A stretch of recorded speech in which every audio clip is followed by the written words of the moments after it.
नमस्कार दोस्तों, आज हम आपको एक नया चैप्टर सिखाएंगे गणित में जिसका नाम है डिफरेंशिएशन। ये चैप्टर कैलकुलस का है और कैलकुलस से अगर आपको भी डर लग रहा है आज तक, तो आज के बाद कैलकुलस से डरना छोड़ दीजिए, क्योंकि हम आपको एक ऐसा रूल इसको पढ़ाएंगे आपसे बिल्कुल आसान तरीके से सवाल बनेगा। और आप सबको पता है कि 12वीं के बोर्ड एग्जाम में सबसे ज्यादा अगर किसी चैप्टर से पूछा जाता है एग्जाम में तो उसका नाम है कैलकुलस। उसी का एक हिस्सा है डिफरेंशिएशन। इसका एक आज पहला रूल सिखाते हैं हम आपको।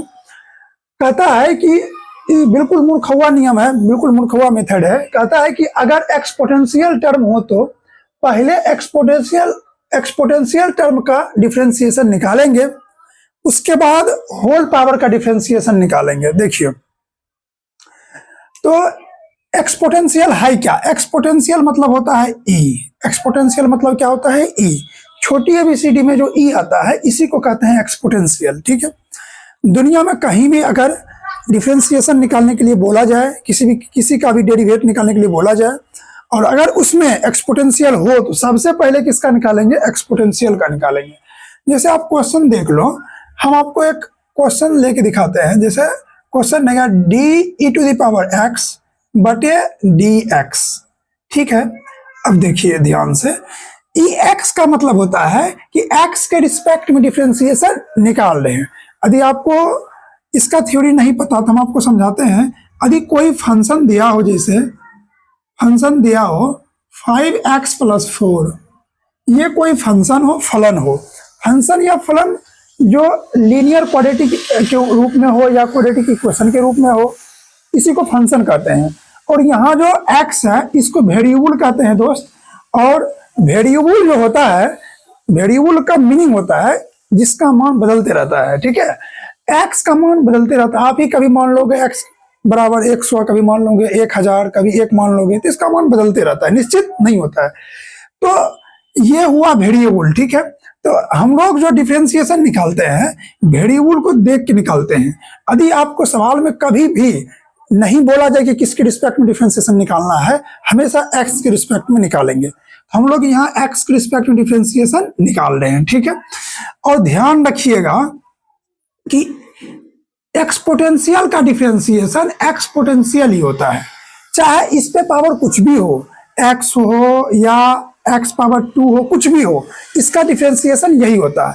अगर कहीं भी ई देखे क्वेश्चन में आपको, इसको जैसे है उसी प्रकार से क्या करना है? छाप देना है, ई पे पावर x ही लिख देना है। यही इसका डिफरेंशिएशन हो गया। ध्यान से देखिएगा, दूसरा क्वेश्चन हम देखते हैं। यदि दिया हो y बराबर ई पे पावर sin x दिया हो, ई पे पावर sin x दिया हो, और बोला जाए इसका डिफरेंशिएशन निकालने के लिए, बहुत सारा धरलेस एग्जाम आपको मिलेगा, ऑब्जेक्टिव में मिलेगा, शॉर्ट क्वेश्चन मिलेगा, किसी भी क्वेश्चन से आपको डर नहीं लगेगा। आप देखते रहिए वीडियो को पूरा। अब देखिए, सबसे पहले ये लिखना जरूरी है, डिफरेंशिएशन विद रिस्पेक्ट टू। किसी के रिस्पेक्ट में नहीं बोला जाए क्वेश्चन में तो हमेशा किसके रिस्पेक्ट में निकालेंगे? x के रिस्पेक्ट में निकालेंगे। ठीक है भाई, अब देखिए, तो y का x के रिस्पेक्ट में, तो ऊपर वाले के साथ d लगाएंगे, किसके रिस्पेक्ट में? x के रिस्पेक्ट में, तो d के साथ x लिख देंगे। यही डिफरेंशिएशन का फॉर्म होता है। ठीक है, हालांकि आप थ्योरी पढ़े होंगे तो वहां आप समझे होंगे इनको। अब देखिए, सबसे पहले हमको ई दिखा, पहले क्या करेंगे? छापेंगे। पहले क्या करेंगे? क्वेश्चन में को छाप देंगे। छापने के बाद गुणा का साइन देंगे दोस्त। उसके बाद ई का निकल गया, ई को झांप देंगे। अब कौन बचा? Sine x. साइन एक्स का डिफरेंशिएशन क्या होता है? Cos x. क्या होता है? साइन का डिफरेंशिएशन कॉस होता है। इस साइन के साथ जो एंगल है इसको भी पूरा लिखेंगे। ठीक है, अब साइन का निकल गया, अब कौन बचा? एक्स। एक्स का एक्स के रिस्पेक्ट में क्या होता है? 1 होता है। यही इसका डिफरेंशिएशन हो गया। किसी भी चीज का उसी के रिस्पेक्ट में निकालने के लिए बोले तो उसका डिफरेंशिएशन 1 होगा। जैसे हम बोलेंगे